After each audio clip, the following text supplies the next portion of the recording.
저는 올해 퇴직한 65세 남성입니다. 40년 가까이 가장 노릇을 하면서 일에만 매달려 사느라 가족들과 제대로 시간을 보낸 적이 거의 없었죠. 은퇴 후에는 관계가 소원해졌던 가족들과 함께 많은 시간을 보내며 가깝게 지내고 싶었습니다. 그런데 어찌 시작부터 비거덕거리는 기분이 듭니다.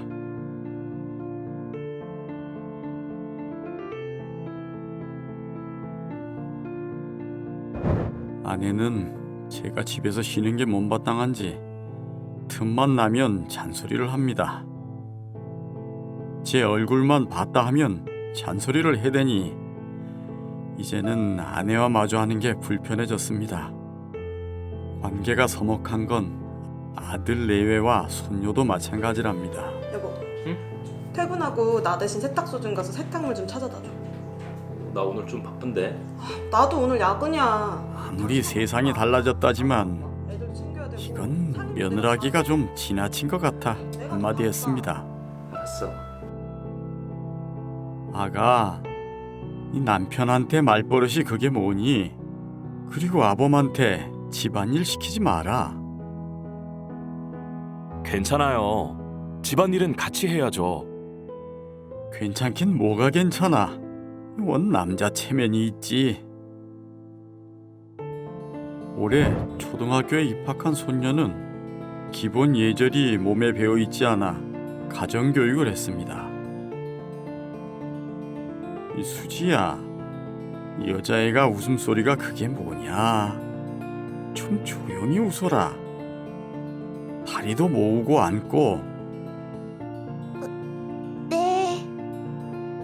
흐트러진 우리 집 기강을 좀 바로잡으려 했던 것뿐인데 아들 내외와 손녀는 어느샌가부터 저를 피하더군요.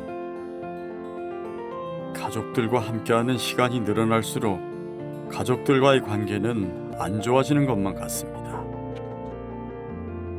이 도대체 어디서부터 잘못된 걸까요? 오늘날 노년기를 맞이한 세대는 전통적 성역할과 새로운 성역할의 충돌로 인해 혼란을 겪고 있습니다. 남성 중심의 가부장적인 질서에서 벗어나 성평등한 사회를 향해 나아가면서 과거의 인식을 벗어나지 못한 노년 세대는 부부 간 갈등, 세대 간 갈등 등의 문제를 경험하고 있습니다. 통계청 자료에 따르면 혼인 지속 기간이 20년 이상인 부부의 이혼, 즉 황혼 이혼은 지난 10년간 꾸준히 증가하여 2017년 약 3만 3천 건에 달했습니다. 이는 2017년 전체 이혼 중 31.2%를 차지하는 수치입니다. 전문가들은 황혼 이혼의 원인으로 경제적 문제, 건강 문제, 자녀 문제 등 다양한 요인을 꼽는데요. 그 중에서도 빼놓을 수 없는 것이 성불평등 문제입니다.